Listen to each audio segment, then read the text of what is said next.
Le titre de mon message, c'est « Le désir de Dieu ». En 2 Timothée, chapitre 2, vous n'avez pas là-bas, partie du verset 4, la Bible dit « Lui qui désire que tous les hommes soient sauvés et parviennent à la connaissance de la vérité. » En effet, il y a un seul Dieu, il y a aussi un seul médiateur entre Dieu et les hommes. Un homme, Jésus-Christ, qui s'est donné lui-même en rançon pour tous, tel le témoignage rendu au moment voulu, et pour lequel j'ai été établi prédicateur et apôtre. Je dis la vérité devant Christ, je ne mens pas, chargé d'enseigner les non-juifs dans la foi et la vérité. Amen. C'est Paul ici qui nous révèle quel est le désir de Dieu. Et vous savez, il y a beaucoup de gens qui sont levés ce matin en cherchant Dieu pour accomplir leur propre désir. Il y en a beaucoup qui s'expriment tout simplement parce qu'ils ont des désirs. Il y en a même qui viennent à l'église parce qu'ils cherchent à avoir leurs désirs qui seront accomplis. Mais aujourd'hui, on est là, pas pour chercher à ce que nos désirs soient accomplis, mais pour accomplir le désir de Dieu. On est dans l'étude ensemble du livre des Actes.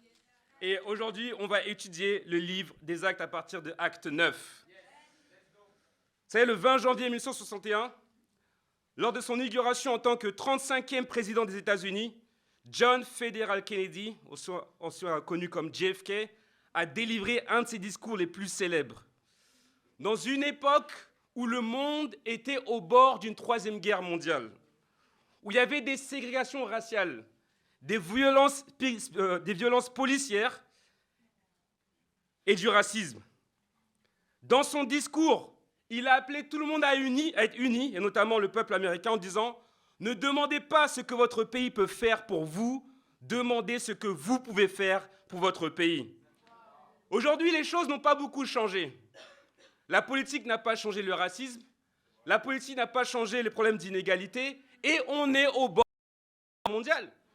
Du jour au lendemain, la Chine, la Corée ou peu importe, pour appuyer sur un bouton et c'est parti, 3e guerre mondiale. Okay. Dernièrement, il y a un gars qui s'est pris avec une fausse bombe, un Iranien qui s'est pris avec une fausse bombe à côté d'une ambassade dans Paris. Okay. On est au bord d'une 3e guerre mondiale. Mais tous ces problèmes-là, ce sont des problèmes spirituels qui peuvent être réglés seulement avec une solution qui sera spirituelle. Et ça, c'est la parole de Dieu, prêchée par les disciples et portée par l'Église à toutes les nations. C'est la seule solution. Mais pour que ça arrive, nous aussi, on doit avoir le même cœur. Ne pas se demander ce que Dieu peut faire pour toi, mais te poser la question de ce que tu peux faire pour Dieu. Ne pas se poser la question de qu'est-ce que l'Église peut faire pour moi, mais qu'est-ce que je peux faire pour l'Église et pour le royaume de Dieu. C'est exactement le cœur qu'ont eu les disciples du 1er siècle. Leur détermination, c'était d'accomplir le désir de Dieu, que toutes les nations soient sauvées dans leur génération. Et ça s'est vu parce qu'ils l'ont fait. Et 30 ans après, Paul a pu dire que toutes les nations ont été évangélisées dans leur génération. Amen. Et ça va arriver aussi à Paris, pour la même chose pour nous, dans notre génération. Vous avez vu les vidéos qu'on a vues? On est en train d'évangéliser toutes les nations. Mais on a encore beaucoup de travail à faire. Mais pour ça, il faut qu'on accomplisse le désir de Dieu. En ne se demandant pas ce que Dieu peut faire pour nous, mais ce que nous pouvons faire pour Dieu. Premier point, tu es un instrument désiré par Dieu. Tu es un instrument désiré par Dieu. Acte 9, verset 1. Quant à Saul, il respirait toujours la menace et le meurtre contre le disciple du Seigneur. Il se rendit chez le grand prêtre et lui demanda des lettres pour les synagogues de Damas, afin de pouvoir arrêter et amener à Jérusalem les partisans de cet enseignement qu'il trouverait, hommes ou femmes. Comme ils étaient en chemin et qu'ils approchaient de Damas, tout à coup, une lumière qui venait du ciel resplendit autour de lui. Il tomba par terre et entendit une voix lui dire « Saul, Saul, pourquoi me persécutes-tu » Il répondit « Qui es-tu, Seigneur » Et le Seigneur dit « Moi, je suis Jésus, celui que tu persécutes.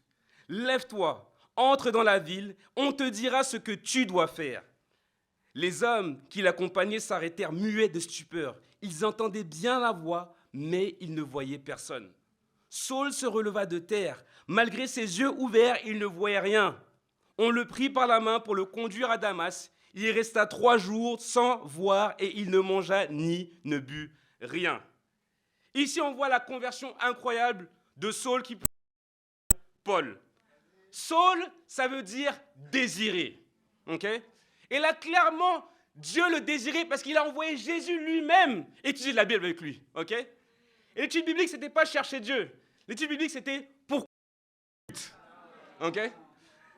Et Paul, ici Saul, du moins, était parti pour... Son travail, c'est de persécuteur. Il persécutait les chrétiens.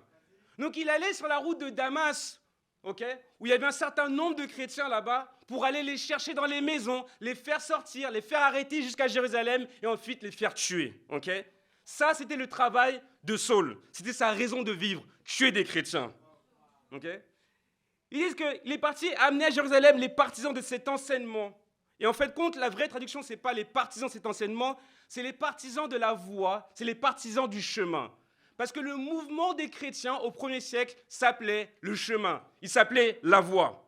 Ça fait référence à Ésaïe 40, verset 3, où la Bible nous dit qu'on est venu préparer le chemin du Seigneur. Et c'est exactement la même chose pour nous.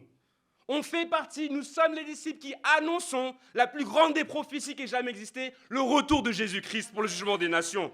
Et donc on doit le chemin, c'est la raison pour laquelle on veut étudier la Bible avec les gens, qu'ils soient baptisés et qu'ils soient prêts pour le chemin du retour de Jésus. Amen.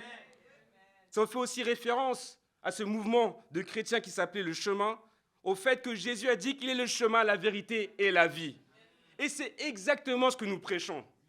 Qu'il n'y a pas d'autre chemin à suivre si ce n'est celui de Jésus-Christ. Qu'il n'y a aucun sens à la vie si ce n'est qu'avec Jésus-Christ.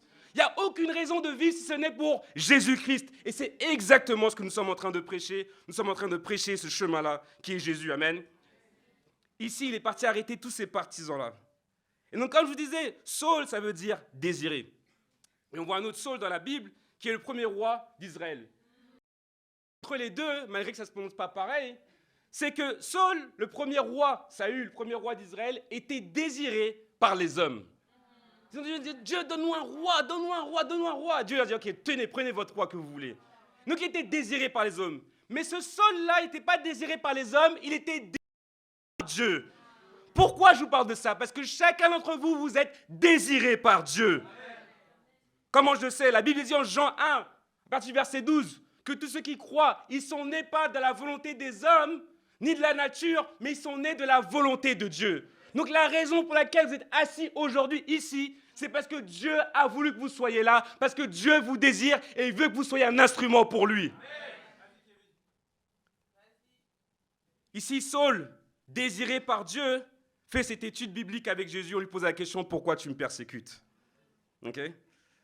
Et on peut se poser la question, mais pourquoi il persécute? Effectivement, il a tué des chrétiens. Et nous, on peut regarder ça et se dire, écoute-moi, je ne suis pas Saul, j'ai une vie normale, j'ai une vie paisible, j'ai une vie tranquille. Mais la vérité, c'est qu'on était tous en train de persécuter Jésus. Parce qu'on était ennemis de Dieu vu qu'on n'était pas avec lui. Quand je pense à ma vie, j'étais ennemi de Dieu. J'allais en boîte de nuit, je travaillais des filles, j'avais des relations impures. Et j'aurais pu, à un moment donné, leur prêcher la parole de Dieu. Mais je leur empêchais de s'approcher de Dieu à cause de ce que je voulais accomplir, mes propres désirs. Okay? Donc il y a beaucoup de gens qui disent « Ouais, mais moi, je suis un instrument de personne. Okay? Je suis un instrument de personne, je n'ai rien fait de mal. » Non, soit tu vas être un instrument pour Dieu, soit tu vas être un instrument pour Satan. Ce monde, il est là où il en est, pas à cause des gens qui commettent le mal, mais à cause de ceux qui pourraient faire le bien et qui ne font rien. Vous savez, c'est quoi les instruments préférés de Satan? Ceux qui font rien. Okay? Eux, c'est les instruments préférés. Parce que Satan n'a même pas à faire quelque chose qu'ils vont se tuer eux-mêmes au final. Mais le point pour chacun d'entre nous aujourd'hui, c'est d'apprendre à être un instrument puissant pour Dieu. Ici, la Bible nous, verset 10. Or, il y avait à Damas un disciple du nom d'Ananias. Le Seigneur lui dit dans une vision, Ananias. Il répondit, me voici, Seigneur. Le Seigneur lui dit alors, lève-toi, va dans la rue qu'on appelle la droite et dans la maison de Judas. Demande à dénommer Saul de Tarse. En effet, il prie et il a en vision un homme appelé Ananias entrer et poser les mains sur lui afin qu'il retrouve la vue. Ananias répondit, Seigneur, j'ai appris de beaucoup tout le mal que cet homme a fait à tes saints, à Jérusalem. Et ici, il a plein pouvoir de la part des chefs des prêtres pour arrêter tous ceux qui font appel à toi. Mais le Seigneur lui dit, vas-y car cet homme est un instrument que j'ai choisi pour faire connaître mon nom aux non-juifs, aux rois et aux Israélites, et je lui montrerai tout ce qu'il doit souffrir pour moi. Ici, on voit une des plus longues conversions dans la Bible. Parce qu'entre le moment où Paul a été rencontré par Jésus et entre le moment où il a retrouvé la vue et été baptisé, il s'est passé 3 jours. Okay? Mais il y en a, ça fait des mois qu'ils étudient la Bible. Okay? Il s'est temps de prendre une décision. La conversion la plus longue de la Bible, elle durait 3 jours. Okay? Qu'est-ce que Dieu a dû faire pour que le cœur de Saul soit touché? Il a dû l'aveugler. Okay? Il a dû lui faire perdre la vision. Et pourquoi? Parce qu'il avait une mauvaise vision du monde. Ce qu'il faut comprendre, c'est que Saul était pharisien et que pour lui, il était un instrument de Dieu quand il était en train de persécuter les chrétiens. Pour lui, il était en train de faire la volonté de Dieu. Parce que ce que vous devez comprendre, c'est que la majorité du monde n'était pas chrétien, okay? N'était pas des disciples. Et donc, cet enseignement qu'ils appelaient la voie, c'était quelque chose de malade. C'était une secte pour eux. Okay? Donc, il a voulu défendre Dieu en tuant les chrétiens. Mais il avait la mauvaise vision du monde. Il avait une mauvaise vision de la vérité. Et c'est la même chose pour chacun d'entre nous. On avait une mauvaise vision, pour certains, encore une mauvaise vision du monde et de ce que c'est la réalité et de ce que la parole de Dieu enseigne. Et c'est pour ça que Dieu doit nous éteindre notre vision parfois et nous rendre aveugles. Vous savez ce qui se passe quand on devient aveugle? On se fait aider, oui, certainement. Mais quand on perd la vision, l'audition grandit. OK? Vous remarquez quelque chose, c'est que les gens qui perdent la vision, okay, ils ont leur audition qui augmente. Moi, j'avais une prof de physique quand j'étais en classe préparatoire. Elle était presque aveugle. Okay? Elle avait de tout petits yeux. Et donc, elle voyait presque rien, cette prof-là. Okay? Mais par contre, elle entendait tout. Elle entendait vraiment tout. Donc, elle était au tableau, en train d'écrire, et tu étais vraiment au fond de la classe, en train de murmurer. Oui, monsieur Dodo, vous aviez une question? Et j'étais au fond de la classe, à côté du radiateur, ok? Elle entendait tout, ok? Et donc, parfois, Dieu, ce qu'il fait, c'est qu'il éteint notre vision pour que notre audition soit plus grande encore, ok? Ici, Paul, il n'avait pas le choix que de jeûner et d'écouter la parole de Dieu. Qu'est-ce que Dieu est en train de faire? Et Dieu, c'est la même chose. Parfois, il fait éteindre notre vision. Il dit, ouais, j'ai l'impression que je n'avance pas dans ma vie. C'est pas que Dieu, il n'est pas avec toi. Dieu est en train de te parler. Augmente ton audition et écoute la parole. Et à partir du moment où tu vas écouter la parole et obéir, tu vas retrouver la vision comme lui avec les écailles qui sont tombées de ses yeux. Amen. Donc le point pour chacun d'entre nous, c'est de comprendre que peu importe ton passé, Dieu veut quand même t'utiliser. Et c'est ce qu'on voit. Persécuteur, il est passé de persécuteur à baptiseur. Et à bâtisseur de nations aussi et d'églises. Donc le point pour chacun, c'est de comprendre que peu importe ton passé, effectivement, Dieu veut quand même t'utiliser. Il y en a qui regardent leur vie et qui disent « Ouais, moi je suis trop une mauvaise personne. Je suis en train de me parler, j'aimerais étudier la Bible, mais je ne pourrai jamais y arriver. Je vais encore retomber. » Tu sais quoi? Tu vas tomber. Tu vas tomber, tu vas échouer, tu vas rater. Mais ça n'empêche pas le fait que tu peux quand même être un instrument pour Dieu. Les témoignages les plus impactants, ce n'est pas celui où tu as réussi ta vie depuis le début jusqu'à la fin. Les témoignages les plus impactants, c'est quand tu as raté, c'est quand tu as échoué, c'est quand tu ne pensais pas y arriver. Et là, tu vois la puissance de Dieu arriver dans ta vie. Et là, c'est un témoignage qui inspire les autres. Amen. Dieu parfois éteint ta vision pour augmenter ton audition. Ananias, comme ça a été dit par Miguel tout à l'heure, je dis, mince, il a prêché mon message. Amen. Et c'est la parole de Dieu. Ananias, ça veut dire Dieu fait grâce. Ok? Donc, parce que Dieu te désire, Saul, il envoie Ananias pour te montrer qu'il veut te faire grâce. Quand Dieu te désire, il va venir te chercher finalement. Okay? Et donc, on va comprendre que Dieu nous pour une raison bien particulière, pour qu'on puisse être utile pour lui, pour qu'on puisse annoncer sa parole, avoir une relation avec lui. Et on peut se poser la question, être un instrument pour Dieu. Comment moi, avec ma petite vie, je vais pouvoir aider Dieu? Est-ce que Dieu a besoin de moi? Non, Dieu, il n'a pas besoin de toi. Dieu, il a créé le ciel, la terre et tout ce qu'elle contient. Il n'a pas besoin de toi, il est tout puissant. Mais il n'a pas besoin de toi, mais Dieu te désire quand même. Dieu, il n'a pas besoin de toi, mais il te veut quand même. Et je ne sais pas pour vous, mais c'est en ça que moi, je vois l'amour de Dieu. Du fait que ma vie est tellement insignifiante, ok? Je suis né à Sarcelles dans le 95. Je suis né en 1987. Je m'appelle Kevin comme beaucoup de mecs qui s'appellent Kevin. Il n'y a rien de particulier. Amen. Mais le point, c'est quoi? C'est que Dieu me désire. C'est ça qui fait que je suis spécial. Amen. Mais il y en a certains d'entre vous qui croient toujours pas en train d'acclamer. Acclamez pas pour moi. Acclamez parce que c'est la vérité. Dieu vous désire et Dieu veut vous utiliser. Mais il est temps de se réveiller. Ce qu'il faut comprendre ici, c'est que Ananias, il est censé aller partager sa foi avec l'équivalent d'Hitler à l'époque. Paul, son travail, comme on l'a dit, c'était de tuer les chrétiens. Ok? Il était connu pour persécuter les chrétiens. En Acte 7, quand Étienne est le premier martyr, celui qui a approuvé son meurtre et sa lapidation, c'est Paul. Il était présent. C'était son travail. Okay? Et donc, ce qu'on voit ici dans cette histoire, c'est que Paul était déjà connu pour être un persécuteur et qu'il a voyagé de Jérusalem jusqu'à Damas pour aller chercher et tuer des gens. Et donc, Dieu vient voir Ananias et il lui dit « Hey, va partager ta foi, va enseigner la parole de Dieu à ce gars-là qui a tué tes frères, tes sœurs, tes cousines et toute ta nation. Va partager ta foi avec lui. » Vous êtes chaud? Ok. Ce qu'il faut comprendre, c'est qu'on est en 1945. Ok. Dieu vient voir un juif, d'accord? Et il lui dit, va à Berlin, ok, en plein milieu du Troisième Reich, au milieu des nazis, rentre dans le bureau d'Hitler et partage ta foi avec lui. Vous êtes chaud maintenant là? C'est exactement la même chose qui s'est passée pour lui. Mais Ananias, qu'est-ce qu'il a répondu? Me voici. Il a dit des doutes, mais il a dit me voici. C'est la meilleure réponse à donner à Dieu quand on veut être un instrument pour lui, c'est me voici. On a besoin de quelqu'un pour diriger une discussion. Me voici. On a besoin de quelqu'un pour ranger les chaises. Me voici. On a besoin d'un frère spirituel pour emmener une sœur en sortie. Me voici. On a besoin de quelqu'un pour étudier la Bible. Me voici. La meilleure réponse à donner à Dieu pour être un instrument pour lui, c'est me voici. Et Ananias, non pas seulement lui dit d'aller chercher Saul, mais Dieu lui dit, ok, va à Damas. Damas, quand je fais mes recherches, il y a plus de 100 000 habitants à Damas. Il dit, va dans la rue qui s'appelle la Droite. La rue qui s'appelle la Droite, ce n'était pas particulier à Damas. Damas était une ville qui fait partie de l'Empire romain. Et ce qui s'est passé, c'est que les Romains, avec l'urbanisme, c'est eux qui ont inventé les routes qui étaient quadrillées. Okay? Et ce qui s'est passé, c'est qu'ils avaient des avenues principales. C'est les Romains qui ont inventé les chemins, qui ont inventé les routes et les avenues. Donc la rue de la Droite, c'est la rue qui t'amenait de l'est à l'ouest de la ville, qui traversait la ville. Donc c'était la plus grande avenue de la ville. Donc Dieu dit à Ananias, va chercher un gars qui s'appelle Saul et il habite dans la maison de Judas et il habite dans la plus grande avenue de la ville. Ok? Donc, Ananias, qui veut dire la grâce de Dieu, comme on l'a vu, mais il y a aussi, en fin de compte, Judas. Judas, c'était un nom commun, du style Jean aujourd'hui. Jean, c'est un nom commun en France. Ok?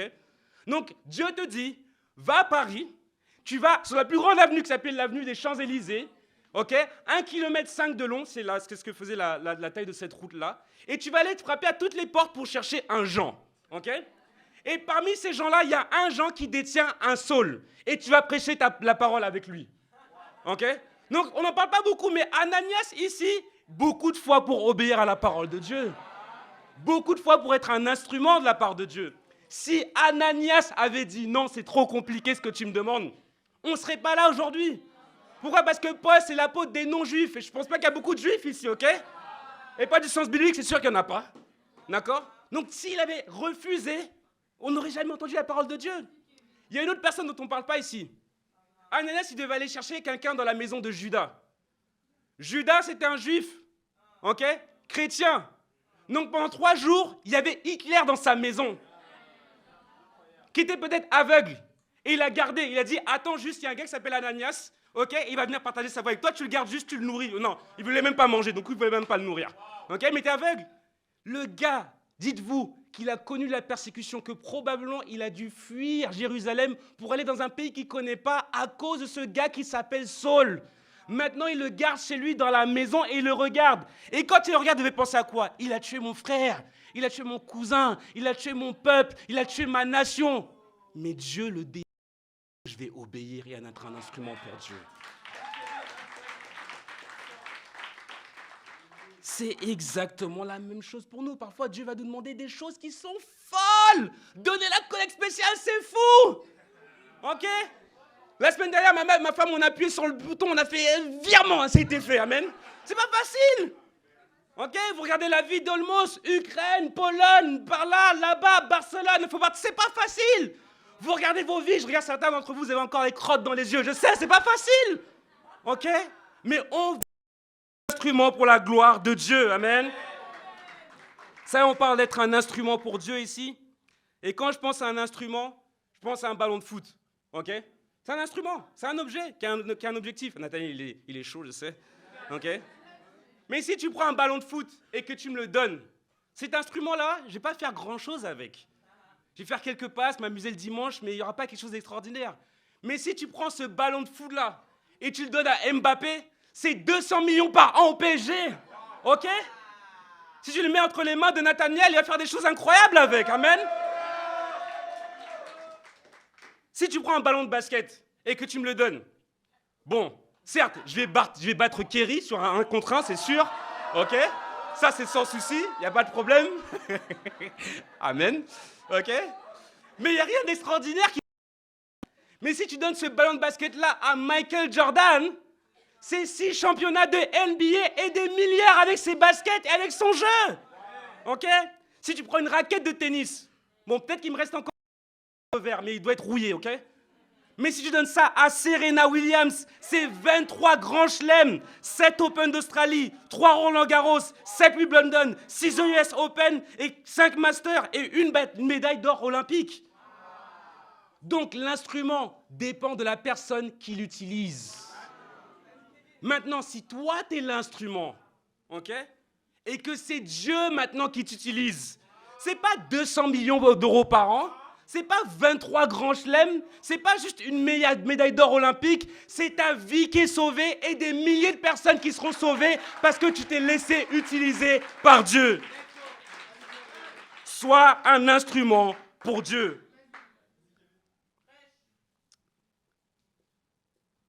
Ici, il dit tu seras un instrument. Il ne dit pas tu seras un instrument qui va être utilisé de manière glorieuse pour moi. Bien que c'est ce qui s'est passé par la suite, il ne dit pas que tu vas être un instrument pour que toi-même tu aies une grande renommée, en parlant de Paul. Bien que c'est ce qui s'est passé par la suite. L'appel, c'était « Je lui montrerai tout ce qu'il doit souffrir pour moi ». Et Paul avait un rapport avec la souffrance où il dit hey, « J'ajoute à mes souffrances et je supplée pour qu'elles égalent avec celles de Christ, afin que tout le monde entende la parole de Dieu prêchée. » Paul connaissait le rapport avec la souffrance parce qu'il a dit « C'est lorsque je suis faible que la puissance de Dieu, elle s'accomplit en moi. » Amen. Les apôtres ont compris ça. C'est la raison qu'ils sont tous morts pour Jésus. Pierre a été crucifié la tête à l'envers. Paul a été exécuté par décapitation en l'an 67. André a été crucifié sur une croix en forme de X. Jacques a été décapité à Jérusalem en 44 après Jésus-Christ. Jean a été jeté dans l'eau bouillante, il a survécu et il est mort de vieillesse. C'est le seul qui a eu un peu de chance. Thomas est allé jusqu'en Inde et il est mort là-bas. Thomas, celui qui doutait, est parti jusqu'aux extrémités de la terre pour prêcher la parole de Dieu. La preuve que tout le monde peut changer. Barthélemy, écorché vif. Philippe, crucifié. Matthieu, tué par l'épée. Jacques, lapidé. Simon, crucifié. Jude, martyrisé. Matthias, décapité à Jérusalem. Tous ont été des instruments pour la gloire de Dieu.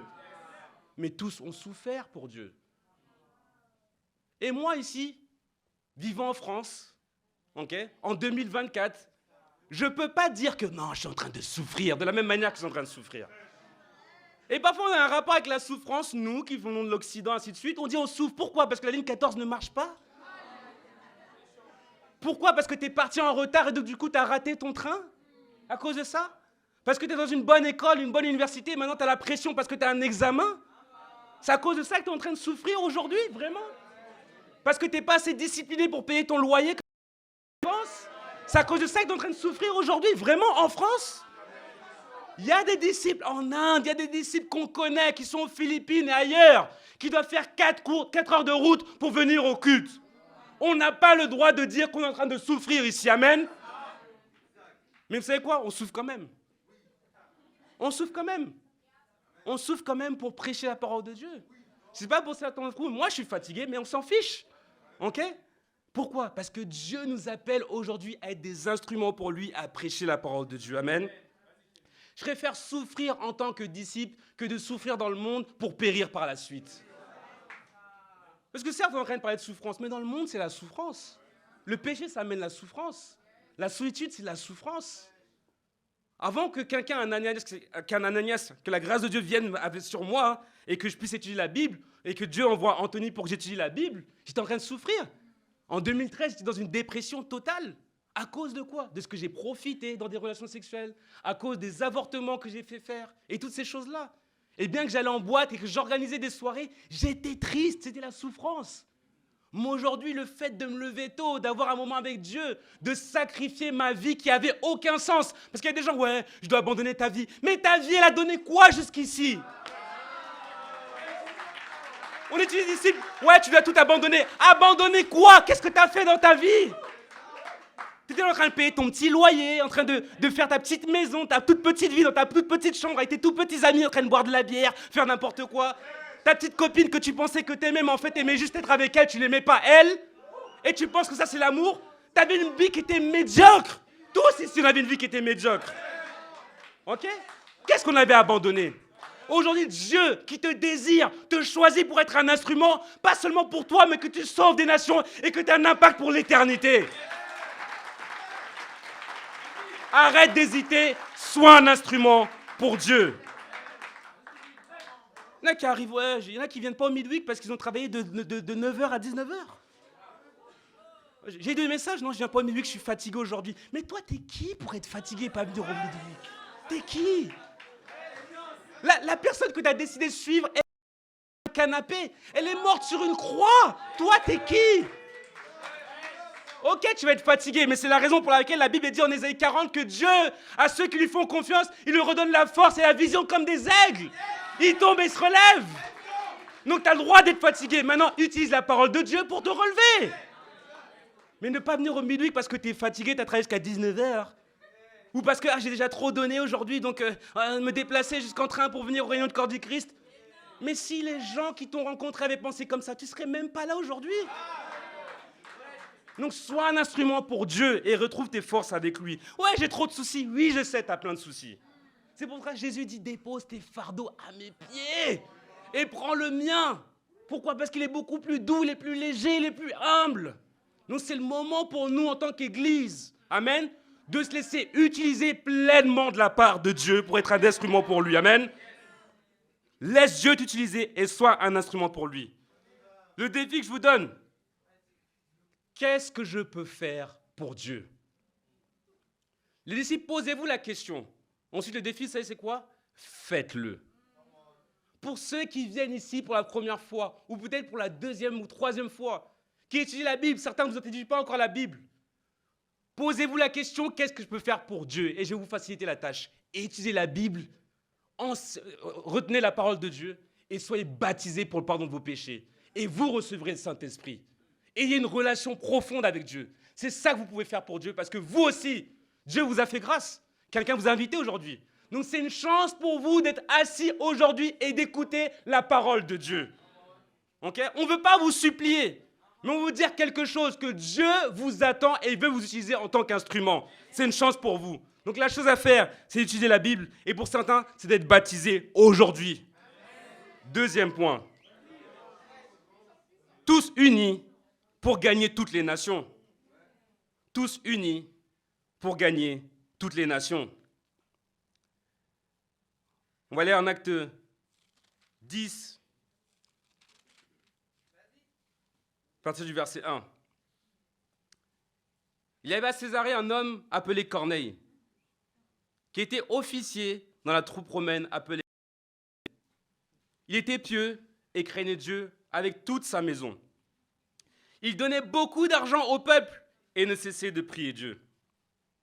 Donc la parole de Dieu, après Acte 7, après la persécution qu'il y avait à Jérusalem, les disciples étaient obligés de fuir Jérusalem pour aller dans toutes les nations qui sont aux alentours.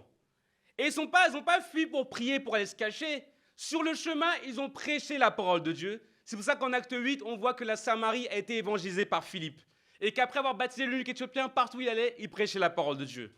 C'est ce qui s'est passé dans plusieurs régions, dont Damas, où il y avait aussi des chrétiens, mais dans plusieurs régions au point où même des Grecs ont entendu parler de la parole de Dieu et ont pu être sauvés. L'un d'entre eux, c'était Corneille. il faisait même il faisait partie de la troupe romaine. Donc il y avait même des Romains qui étaient sauvés par la suite parce que la parole de Dieu s'est propagée. Et donc ce qu'on voit, c'est que c'était un homme qui était pieux, c'était un homme qui était bon. Mais la question qu'on doit se poser, c'est que bien qu'il était bon, qu'il donnait de l'argent, qu'il priait Dieu, est-ce qu'il était sauvé à ce moment-là? On va voir tout à l'heure. Verset 3.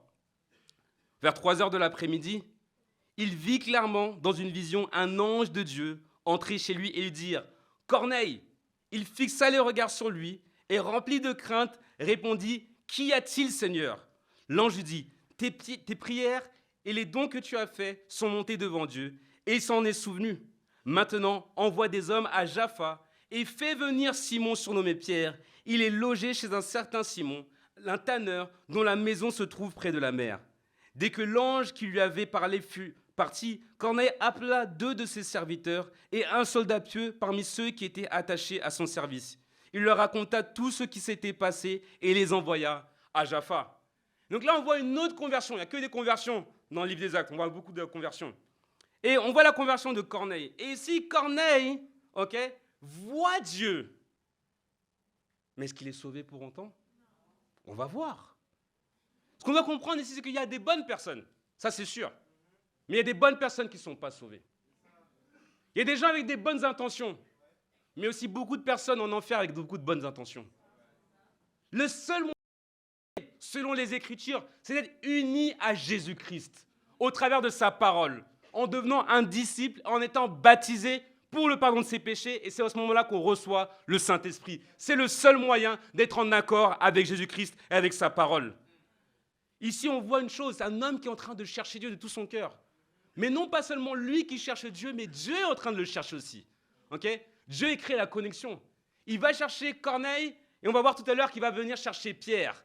Pourquoi? Parce que ici, à partir de ce moment-là, on va voir que toutes les nations auront l'opportunité de rentrer dans le royaume de Dieu.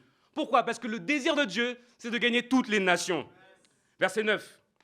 Le lendemain, alors que ces hommes étaient en route et qu'ils approchaient de la ville, Pierre monta sur le toit vers midi pour prier. Bonne chose à faire. Il eut faim et voulut manger. Pendant qu'on préparait le repas, il tomba en extase.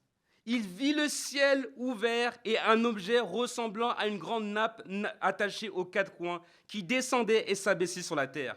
À l'intérieur se trouvaient tous les quadrupèdes et les reptiles de la terre, ainsi que les oiseaux du ciel. Une voix lui dit « Lève-toi, Pierre, tu manges. » Mais Pierre dit « Certainement pas, Seigneur, car je n'ai jamais rien mangé de souillé ni d'impur. » Donc tu as Ananias, « Ok Dieu, me voici » et ta Pierre, elle dit « Pas du tout. » Et parfois, il faut être honnête. C'est ce qu'on dit à Dieu. Tu dois faire ça. Non, j'ai pas envie, pas du tout. Et des fois, on dit oui, je vais le faire. Et après, qu'est-ce qu'on fait? Rien. Il faut être honnête dans nos prières avec Dieu. Ici, il a eu une vision, il a dit Dieu, franchement, ce que tu me demandes, c'est chaud. Verset 15. À nouveau, pour la 2e fois, la voix lui parla. Ce que Dieu a déclaré pur, toi ne le considères pas comme impur. Cela se produisit 3 fois et aussitôt après, l'objet disparut dans le ciel. Et donc là, on voit une vision incroyable qui est remplie de sens. Il faut comprendre que les premiers disciples étaient des Juifs. Et que Dieu, dans son désir de gagner toutes les nations, va passer par Pierre pour qu'il puisse inaugurer l'entrée du royaume de Dieu pour les non-juifs. Et il lui donne une vision. Et dans cette vision-là, on voit une nappe avec des quadrupèdes et des reptiles. Tous les reptiles de la terre et des oiseaux du ciel. Et donc les quadrupèdes et les reptiles, c'était des animaux qui étaient impurs pour les Juifs. Ils n'avaient pas le droit de les manger. Donc quand vous regardez dans l'Ancien Testament, il y a plein de règles par rapport à l'alimentation, notamment dans le livre des Lévitiques. Et il y avait les reptiles qu'ils n'avaient pas le droit de manger parce qu'ils étaient considérés comme étant impurs. Donc les Juifs ont grandi avec une grande distinction avec les autres peuples pour pouvoir respecter la parole de Dieu. Sauf qu'ici, on est dans la nouvelle alliance et que Jésus veut gagner toutes les nations. Et donc, il donne cette vision-là d'une nappe avec des reptiles dedans. Et la vision dit ici qu'elle était avec 4 coins de la nappe. 4, ça représente toutes les nations. Les 4 points cardinaux.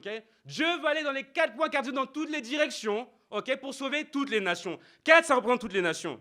Et donc, cette nappe-là, qui est remplie de choses qui sont impures, considérées comme impures par les Juifs, ça représente toutes les nations. Et donc Dieu dit à Pierre, tue et mange. Dans le sens, va et prêche la parole de Dieu à ces personnes-là que vous considériez avant comme étant un... Que je veux toutes les nations. Dieu désire toutes les nations. Et donc Pierre, la Bible dit au verset, restait perplexe sur le sens de la vision qu'il avait vue. Pendant ce temps, les hommes envoyés par Corneille avaient demandé où était la maison de Simon. Ils se présentèrent à la porte et appelèrent pour savoir où il était. Si c'était bien là que logeait Simon, surnommé Pierre. Pierre réfléchissait encore à la vision quand l'Esprit lui dit, il y a 3 hommes qui te cherchent. Lève-toi, descends et pars avec eux sans hésiter, car c'est moi qui les ai envoyés. Parfois, Dieu nous donne une vision claire de ce qu'on doit faire, et on réfléchit encore sur la vision. Donc, il faut qu'il y ait quelqu'un qui nous le réveille pour nous dire, voici ce que tu dois faire, sois baptisé. Voici ce que tu dois faire, va étudier la Bible. Voici ce que tu dois faire, va diriger. Ici, Dieu montre qu'il veut toutes les nations. Et ce n'est pas pour vous, mais moi, depuis que je suis disciple, j'ai pu voyager et surtout voir, sans voyager dans cette église, toutes les nations rassemblées. Et c'est ça qui est inspirant pour moi. Moi qui ai grandi dans la banlieue nord de France, de Paris, okay, j'avais toujours le même cercle d'amis, je n'avais pas beaucoup voyagé. Okay. Le plus gros voyage qu'on faisait, c'était peut-être à 1h d'ici, c'était pour aller à Deauville. Voilà, c'était ça le truc. Okay. Aller à Deauville. Si tu voyages, tu vas à Deauville, à 2 heures d'ici. C'était ça les vacances. Okay. Et tu n'avais pas l'occasion vraiment de voyager, mais depuis que je suis disciple, wow, il y a toutes les nations à qui tu peux rendre visite. Quand tu vas en conférence, tu parles avec des Asiatiques, okay, tu parles avec des Africains, tu parles avec des Américains. Ah, je veux dire, le royaume de Dieu, c'est incroyable. Mon père spirituel, c'est un Mexicain-Américain. Ok. Et moi, je suis Congolais. Où t'as vu ça? Ma mère spirituelle, elle est américaine avec des origines espagnoles. Où t'as vu ça? Ok. C'est ça qui donne la beauté du royaume. Quand vous regardez autour de vous, il y a toutes les nations. Les Philippines, États-Unis, la France. Ok. Il y a toutes ces nations-là qui sont rassemblées dans l'église. Et j'ai eu la chance de faire ma première conférence internationale des églises en 2017, quand je suis parti aux Philippines. Donc ma femme et moi, on a eu la chance d'aller à Manille. Et on est arrivé là-bas, et il y avait déjà un groupe de disciples qu'on connaissait. Parce que tu avais une Américaine qui venait des Philippines, et qui a logé à Paris pendant quelques jours, et ma femme et moi, on l'a accueillie. Donc elle voulait vraiment rendre l'appareil, quoi. Et donc du coup, quand on s'est rendu aux Philippines, il y avait une conférence qui était incroyable. Je me rappelle que Yannick ne voulait pas y aller, on a dû le forcer pour y aller. Après, il ne voulait plus rentrer à Paris. Il faisait des photos avec les policiers, tout ça, il allait voyager partout. C'était incroyable. Et donc, j'étais aux Philippines, et à un moment donné, à la fin de la conférence, cette sœur-là voulait tellement manger avec nous. Donc, on a mangé avec elle. Elle a privatisé une partie du restaurant, et elle a invité toute sa famille. Il y avait peut-être une 40aine de personnes. Okay. Donc, ma femme et moi, on était là. Et à un moment donné, il y avait plein de plats, il y avait de la nourriture, il y avait tout. Il y avait du riz, il y avait de la viande, il y avait toute la nourriture. Je ne serais pas noté, citer tous les noms de plats, mais je pense qu'ils pourraient m'aider un jour, Eudrey et Madeleine. Mais il y avait plein de plats. Okay. Et on était assis, à un moment donné, j'étais en train de manger. Et au milieu, il y avait un bol. Okay. Et dans ce bol-là, tu ne voyais pas ce qu'il y avait à l'intérieur, mais c'était rouge de sang. C'était du sang. D'accord. Et c'était des tripes. D'accord. Il y avait un petit bout qui dépassait, ça ressemble à des tripes. Et tu voyais la chair crue qui ressortait un tout petit peu du bol de sang. Et j'étais en train de manger et je sentais la pression de Dieu sur moi. Parce que je savais qu'ils allaient me demander de goûter ce plat-là. Je me suis en train de demander tous les plats qui étaient vers la droite. Et je parlais qu'avec les gens qui étaient là-bas. Et je ne tournais pas ma tête par là parce que je savais ce qui allait arriver. Et à un moment donné, je regarde par là et il y a une sœur qui me dit « Hey, goûte ça !» Je ne sais plus le plat, excusez-moi, je ne connais plus le nom. Okay. Et elle tend le plat, elle pousse le bol vers moi. Elle dit « Goûte, goûte, goûte !» Se faire tout à tous pour en gagner un maximum. Parce qu'en tout, on était 4 disciples, le reste, c'était que des membres de famille. Et je me suis dit « Ok, il faut que je goûte. » Et là, j'ai dû renoncer à moi-même et porter ma croix. J'ai pris un bout de la tripe et j'ai cru que c'était un petit bout. Après, j'ai sorti, ça sortait, il y avait plein de... Je vais tout sortir, tu vois. Donc après 30 minutes d'avoir tout sorti... Non, je... J'ai croqué dans le truc. J'ai mâché, le jus sortait un petit peu. Le sang, ok. Et après, il me pose la question fatidique. Est-ce que c'était bon? Je vais vous donner une astuce. Quand quelqu'un vous pose la question et que c'est pas bon, c'est intéressant.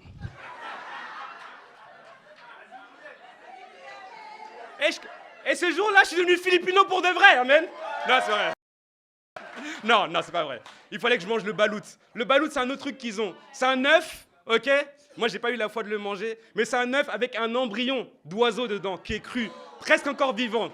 Je ne saurais pas vous dire c'est quoi le goût. Anthony pourra vous dire parce qu'il en a ramené un sachet tout rempli après la conférence. C'est pour ça que c'est votre ténopère dans la foi. Amen.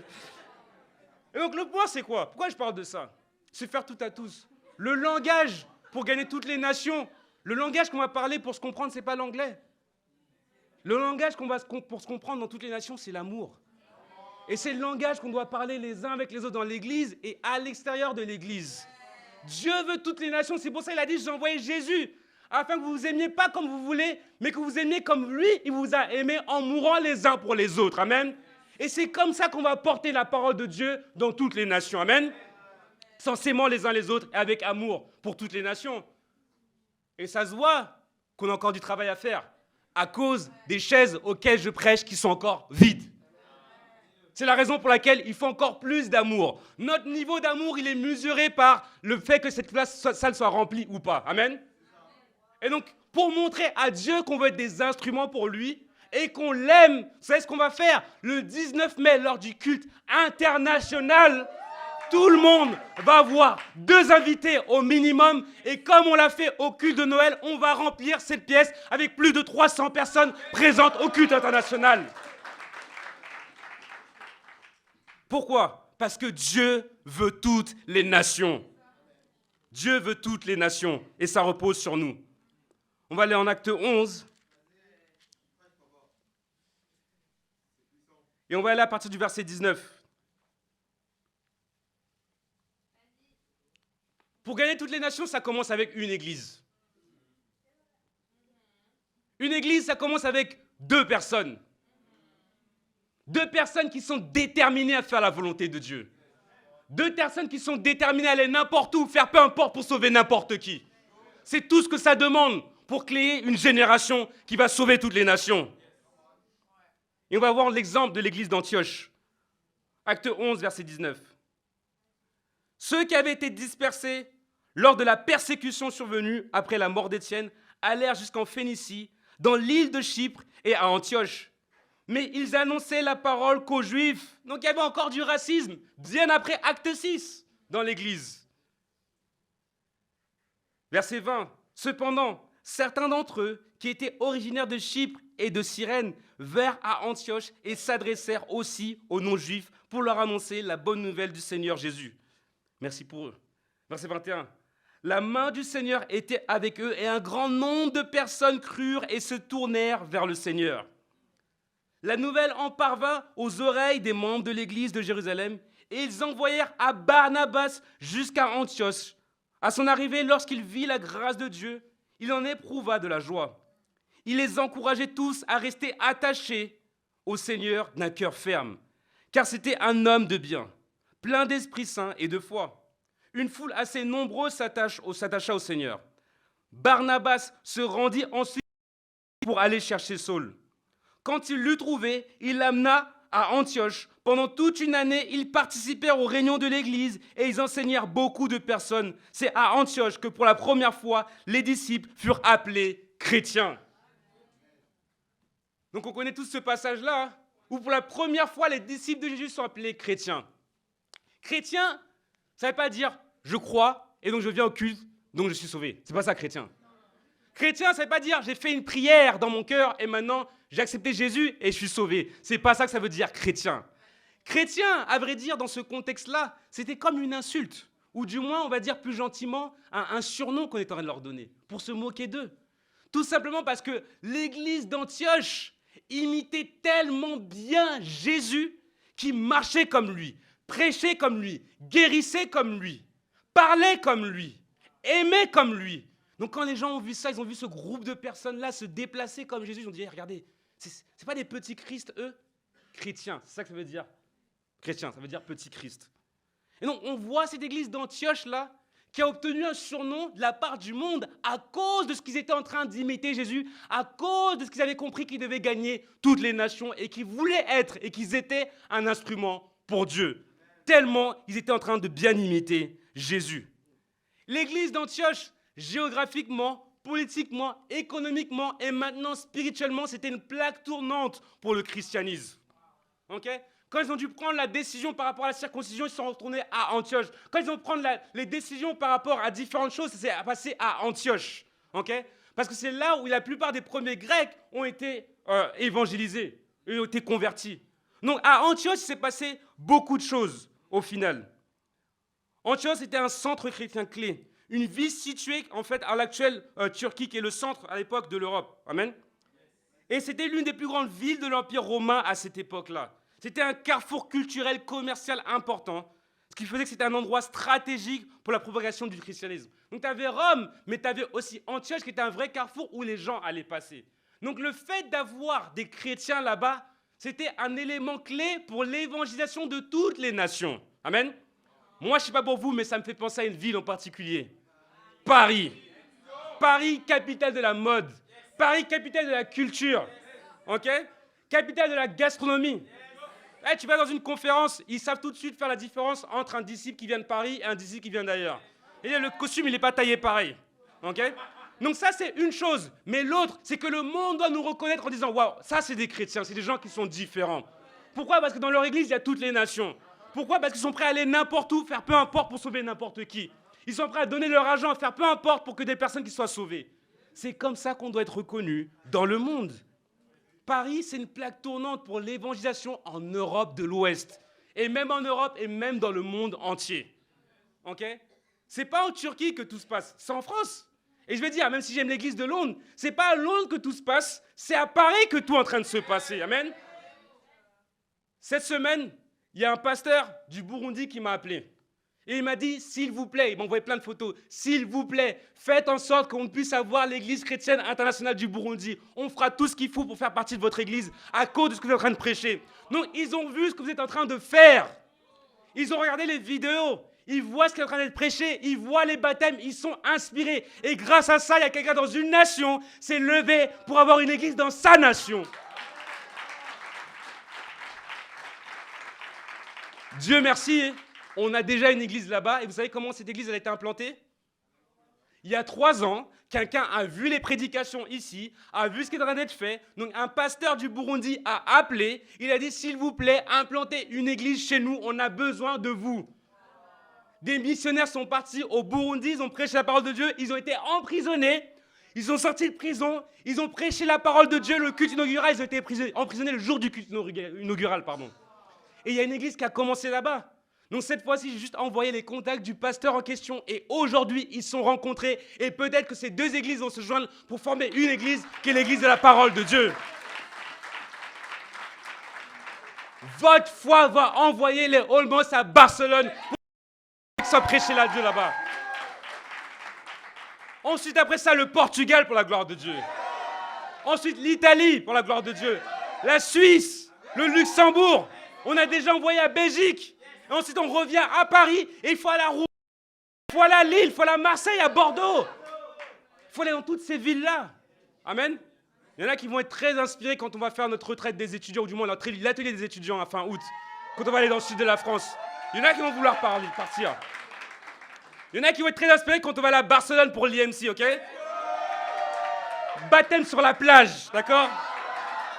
Donc ceux qui veulent aller en équipe missionnaire là-bas, demandez conseil d'abord, amen. Mais le point, c'est quoi, les gars?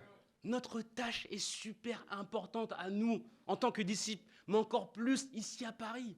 Des gens attendent qu'on se lève, qu'on prêche la parole de Dieu pour que la parole de Dieu arrive jusqu'à eux. Et c'est des vies qui vont être transformées. Dieu attend que plusieurs dirigeants français se lèvent pour la gloire de Dieu. Et ça va arriver parce qu'on va se laisser être des instruments utiles et puissants pour la gloire de Dieu. Amen. Et donc on ne va pas seulement mettre notre amen dans ce qu'on dit, on va mettre notre amen aussi dans notre argent. Ok? On va exploser cette collecte spéciale. On va la réussir. On va atteindre l'objectif, on va même le surpasser. Et grâce à ça, on va pouvoir mettre des gens à temps plein et envoyer des équipes missionnaires. Comme je l'ai dit tout à l'heure, culte international, 2 invités chacun. Est-ce que chacun peut avoir 2 invités ce jour-là? Non, je repose la question. Est-ce que il y en a qui sont sûrs, il y en a qui ne sont pas sûrs. Est-ce que chacun peut avoir 2 invités? 2 invités chacun, il n'y a plus de place dans cette salle. Et c'est ce qu'on veut ce jour-là, amen. Culte international, vous allez venir habillés dans le pays de votre choix, ok? Ceux qui ont la vision d'aller en Espagne, mettez les habits d'Espagne. D'aller en Italie, mettez les habits d'Italie. D'aller dans une région en France, mettez la région de France ou mettez la région de votre pays, j'en sais rien. Mais on veut montrer au monde entier qu'on sert un Dieu qui veut gagner toutes les nations. Amen. Ma foi et notre foi, ça doit être que ce jour-là, de la jour de la Pentecôte, on sera officiellement 120 disciples engagés dans l'église et pas moins. Minimum 120, pas 120. L'église de Jérusalem a commencé avec 120 disciples et dans leur génération, ils ont sauvé toutes les nations. Amen. On a 5 semaines pour que ça arrive. On va laisser Dieu être un instrument pour lui. Amen. Et ça va arriver. On va montrer à Dieu que nous voulons être des instruments pour lui et pour sa gloire, pour sauver toutes les nations dans cette génération. Et à Dieu soit toute la gloire.